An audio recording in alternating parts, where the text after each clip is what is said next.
Thought management. 1. നിങ്ങളുടെ ചിന്തകളെക്കുറിച്ചുള്ള അവബോധം.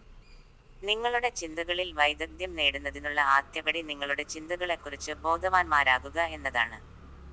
നിങ്ങളുടെ മാനസികാവസ്ഥയെ സ്വാധീനിക്കുന്ന പാറ്റേണുകൾ, വിശ്വാസങ്ങൾ, സ്വയം സംസാരം എന്നിവ ശ്രദ്ധിക്കുക. നിങ്ങളുടെ ചിന്താ പ്രക്രിയകൾ മനസ്സിലാക്കുന്നതിലൂടെ നിങ്ങൾക്ക് നല്ല മാറ്റങ്ങൾ വരുത്താൻ കഴിയും. 2. നെഗറ്റീവ് ചിന്തകളെ വെല്ലുവിളിക്കുക. നെഗറ്റീവ് ചിന്തകൾക്ക് നിങ്ങളുടെ പൂർണ്ണ ശേഷിയിൽ എത്തുന്നതിൽ നിന്ന് നിങ്ങളെ തടയാൻ കഴിയും. ഈ ചിന്തകളെ അവയുടെ സാധുതയെ ചോദ്യം ചെയ്തും കൂടുതൽ പോസിറ്റീവും ശാക്തീകരിക്കുന്നതുമായവ ഉപയോഗിച്ച് മാറ്റിസ്ഥാപിച്ചുകൊണ്ട് വെല്ലുവിളിക്കാൻ പഠിക്കുക. ചിന്തയിലെ ഈ മാറ്റം കൂടുതൽ ശുഭാപ്തിവിശ്വാസവും ഉൽപാദനക്ഷമവുമായ മാനസികാവസ്ഥയിലേക്ക് നയിച്ചേക്കാം. 3. പരാജയത്തെ ഒരു പഠന അവസരമായി സ്വീകരിക്കുക. പരാജയം ജീവിതത്തിന്റെ സ്വാഭാവിക ഭാഗമാണ്. ഒരു തിരിച്ചടി എന്നതിലുപരി ഒരു പഠന അവസരമായി അതിനെ കാണേണ്ടത് പ്രധാനമാണ്. പരാജയത്തെ വളരാനും മെച്ചപ്പെടുത്താനുമുള്ള അവസരമായി പുനർനിർമ്മിക്കുന്നതിലൂടെ നിങ്ങൾക്ക് ഭയത്തെ മറികടക്കാനും നിങ്ങളുടെ ലക്ഷ്യങ്ങൾ പിന്തുടരുന്നതിന് കൂടുതൽ അപകടസാധ്യതകൾ എടുക്കാനും കഴിയും. 4. വളർച്ചാ മനോഭാവം വളർത്തിയെടുക്കുക. വളർച്ചാ മനോഭാവം സ്വീകരിക്കുക എന്നതിനർത്ഥം നിങ്ങളുടെ കഴിവുകളും ബുദ്ധിയും അർപ്പണബോധത്തിലൂടെയും കഠിനാധ്വാനത്തിലൂടെയും വികസിപ്പിക്കാൻ കഴിയുമെന്ന് വിശ്വസിക്കുക എന്നാണ്. ഈ മാനസികാവസ്ഥ തുടർച്ചയായ പഠനം, പ്രതിരോധശേഷി, വെല്ലുവിളികൾ സ്വീകരിക്കാനുള്ള സന്നദ്ധത എന്നിവ പ്രോത്സാഹിപ്പിക്കുന്നു.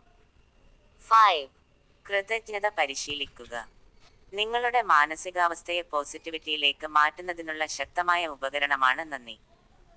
നിങ്ങൾക്ക് ഉള്ള കാര്യങ്ങൾക്കും നിങ്ങൾക്കുണ്ടായ അനുഭവങ്ങൾക്കും പതിവായി നന്ദി പ്രകടിപ്പിക്കുന്നതിലൂടെ നിങ്ങൾക്ക് കൂടുതൽ സംതൃപ്തിയും സന്തോഷവും വളർത്തിയെടുക്കാൻ കഴിയും. 6. നല്ല സ്വാധീനങ്ങളാൽ സ്വയം ചുറ്റുക. നിങ്ങൾ സ്വയം ചുറ്റപ്പെട്ട ആളുകൾക്ക് നിങ്ങളുടെ മാനസികാവസ്ഥയെ വളരെയധികം സ്വാധീനിക്കാൻ കഴിയും. നിങ്ങളെ പ്രചോദിപ്പിക്കുകയും ചെയ്യുന്ന പോസിറ്റീവ്, പിന്തുണയുള്ള വ്യക്തികളുമായി സ്വയം ചുറ്റുക. പോസിറ്റീവ് വീക്ഷണം നിലനിർത്താനും വെല്ലുവിളികളെ അതിജീവിക്കാനും ഇത് നിങ്ങളെ സഹായിക്കും. 7. നിങ്ങളുടെ ചിന്തകളുടെയും പ്രവർത്തനങ്ങളുടെയും ഉത്തരവാദിത്തം ഏറ്റെടുക്കുക.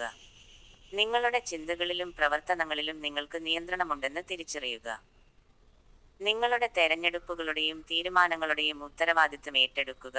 നിങ്ങളുടെ സ്വന്തം മാനസികാവസ്ഥ രൂപപ്പെടുത്താനുള്ള ശക്തി നിങ്ങൾക്കുണ്ടെന്ന് മനസ്സിലാക്കുക. നല്ല മാറ്റങ്ങൾ വരുത്താനും നിങ്ങളുടെ ജീവിതത്തിന്റെ നിയന്ത്രണം ഏറ്റെടുക്കാനും ഇത് നിങ്ങളെ പ്രാപ്തരാക്കുന്നു. 8. സ്വയം പരിചരണം പരിശീലിക്കുക. നിങ്ങളുടെ ശാരീരികവും മാനസികവും വൈകാരികവുമായ ക്ഷേമം പരിപാലിക്കുന്നത് പോസിറ്റീവ് മാനസികാവസ്ഥ നിലനിർത്തുന്നതിന് നിർണായകമാണ്. വ്യായാമം, ധ്യാനം, മതിയായ ഉറക്കം, നിങ്ങൾക്ക് സന്തോഷം നൽകുന്ന പ്രവർത്തനങ്ങളിൽ ഏർപ്പെടൽ തുടങ്ങിയ സ്വയം പരിചരണ പ്രവർത്തനങ്ങൾക്ക് മുൻഗണന നൽകുക. നിങ്ങളുടെ ചിന്തയിൽ പ്രാവീണ്യം നേടുക എന്നതിൽ നിന്ന് നിങ്ങൾക്ക് പഠിക്കാൻ കഴിയുന്ന വിലപ്പെട്ട ചില പാഠങ്ങൾ മാത്രമാണിത്.